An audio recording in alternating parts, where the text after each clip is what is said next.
Just in time because my Tony was getting lonely.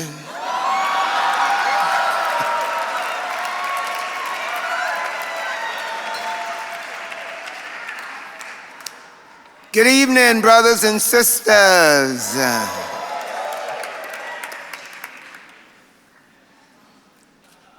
Breaking news. If you're here, you're queer. Okay?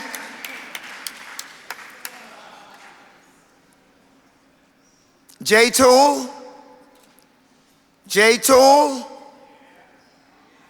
Jay is not here any longer?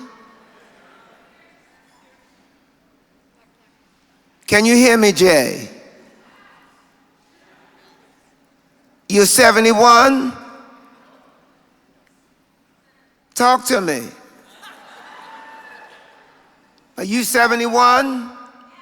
I'm 73.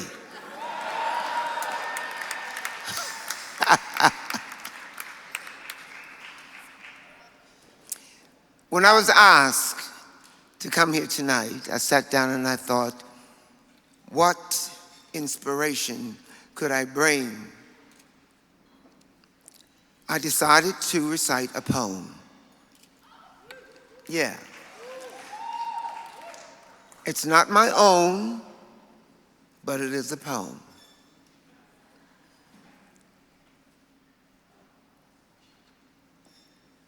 At first I was afraid. I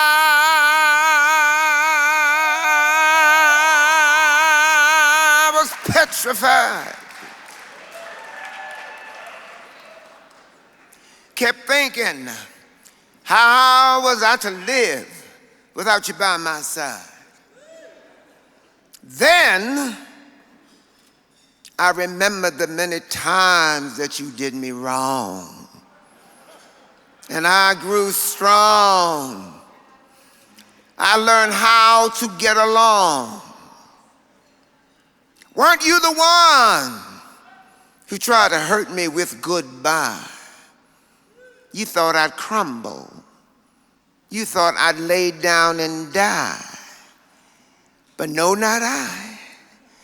I will survive.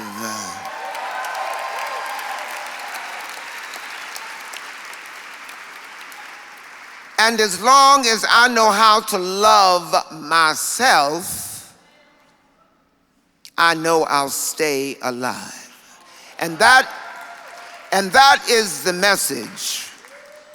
That is the message for my brothers and sisters here tonight. And I've come to represent the welderly. That's elderly people who are still kicking ass.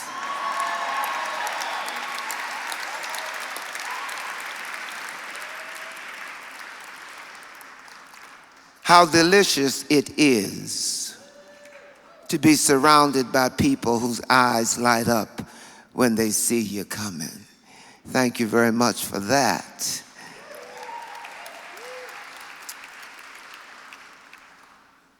If I may, I would like to underscore, I would like to highlight the good counsel we got from Stacy Friedman.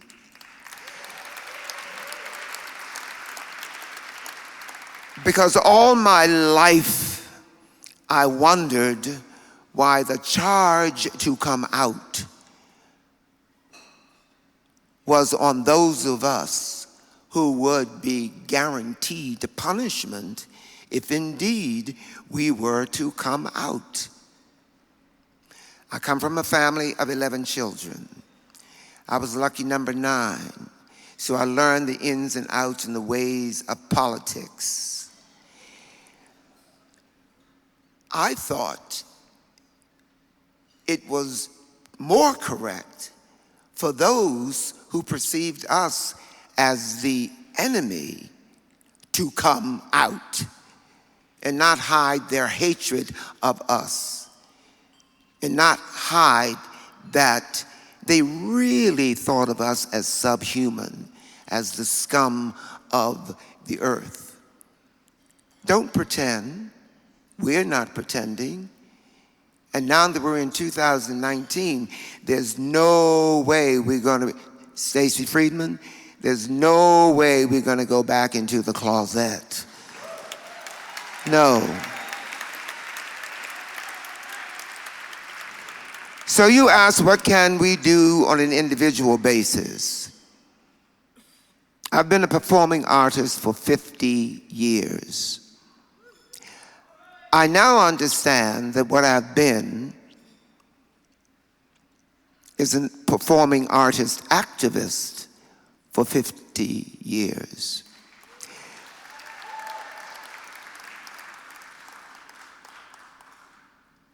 And now, there's no turning back. Stacey used a powerful nuclear bomb of a term when she was speaking. She said civil rights. There is no hiding the fact that I am an African American man. And in our community, there are many of us who take umbrage at putting the LGBTQ, etc., fight for rights under the aegis of civil rights. It's okay if we want the right to love someone of the same sex. It's almost all right if we want to be parents of children that are not the issue of our loins. It's almost all right if you want to fight in the military next to our heteronormative brothers and sisters. But it is not all right to claim our right as a civil right. Somehow that's crossing the line. And I'm here to say that if there's anything that I can do as an individual to further this cause, I'm going to advocate for the preamble to the Declaration of Independence, right? Because part of it goes like this. We hold these truths to be self-evident, that all people are created equal, that they are endowed by their Creator with certain inalienable rights, and among them are life, liberty, and the pursuit of happiness. How can we have life, liberty? How can we pursue happiness and not fight for our civil rights? That's exactly what the definition of civil rights is.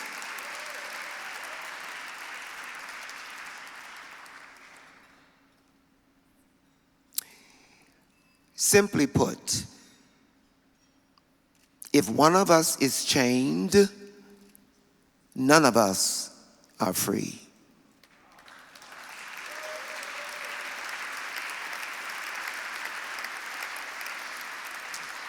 I don't want to be chained in my choice of lover. I don't want to be chained in my gender. I don't want to be chained in my sexual orientation. I want to be a free man. And that's the end of it. What I do after that is no one's business but my own.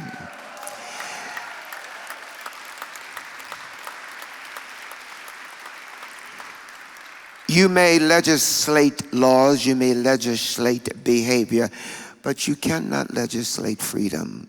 Freedom is interior architecture.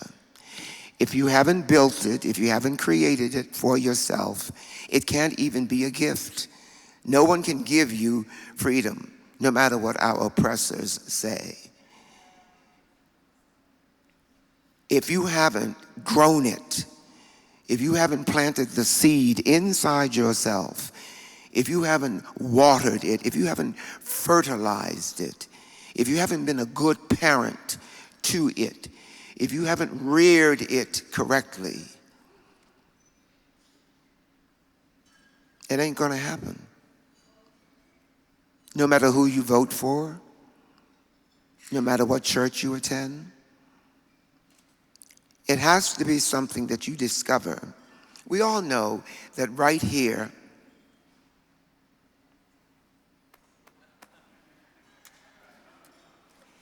is where we live. That's the core of our existence. This is one of the tools that keeps us in the closet. That chattering magpie that says, you don't deserve, who do you think you are? You're not good enough. You're too tall, you're too short, you're too black, you're too white, your hair is too long, you're too fat, you're too skinny.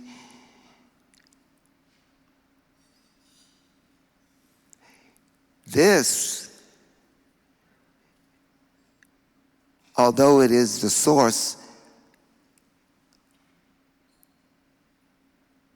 of our respiration, it's a metaphor. There's no heart there that breaks. There's a heart there that pumps. However, think of this.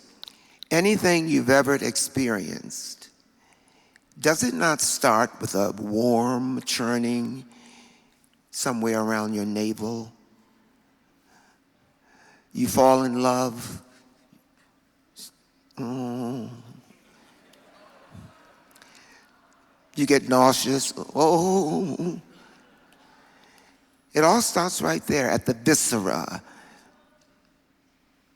You start growing old, you get that deep belly fat. All right, you don't get deep shoulder fat.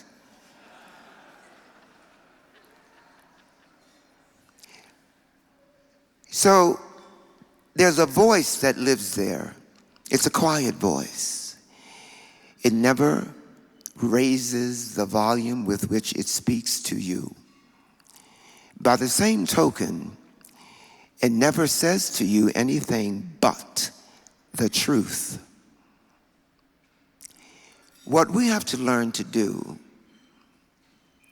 is settle the distractions around us so that we can hear that soft, small voice that will tell us exactly the difference between right and wrong, moral and immoral, justice and injustice, empathy and the lack of empathy, hate and love, and love and love. The difference between total love and what most of us mistake for affection or lust or desire or coveting. But total love of the humanity that exists in each of us, beyond what we are ethnographically. We have to talk to each other. We have to make sense. So I know I self-identify as African American, you self-identify as white, etc., etc. But that isn't what makes us human. I like to quote one of the philosophers of the 70s, Joni Mitchell. You want to hear this before you leave. You want to hear this. We are stardust. We are golden. We are 100 million year old carbon. And we've got to get ourselves back to the garden.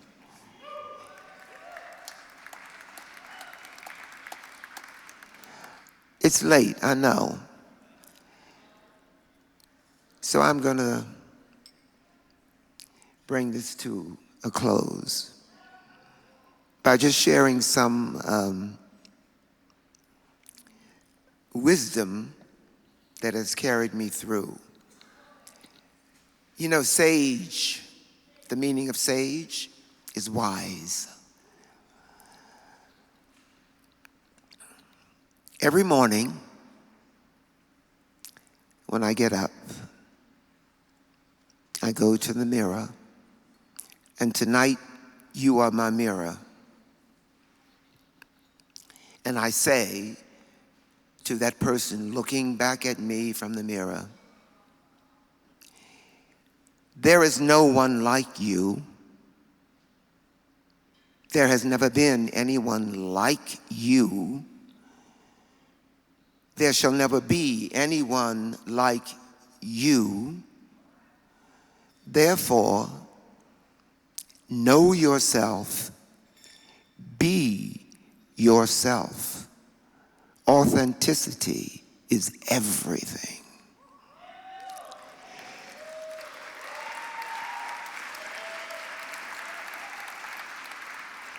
And then I get a little deeper.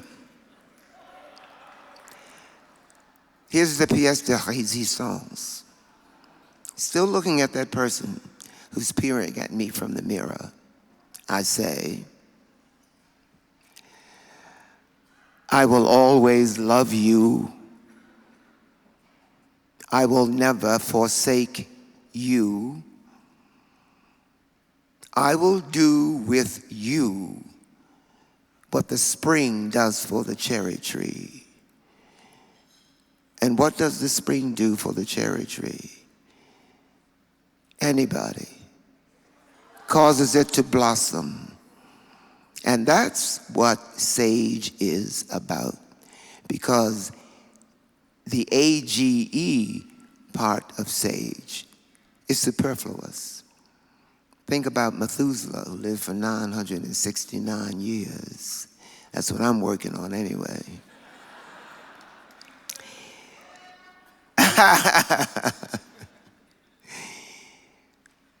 Those of us who are the wealthy, and I hope you adopt that term.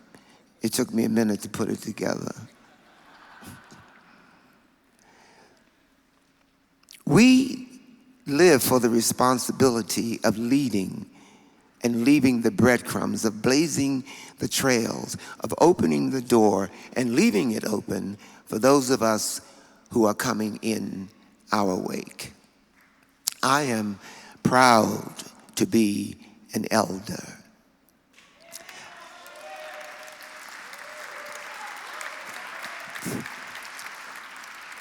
And on behalf of all the other elders here tonight, I want to thank you for your support. And remember this, you ain't seen nothing yet. Thank you very much.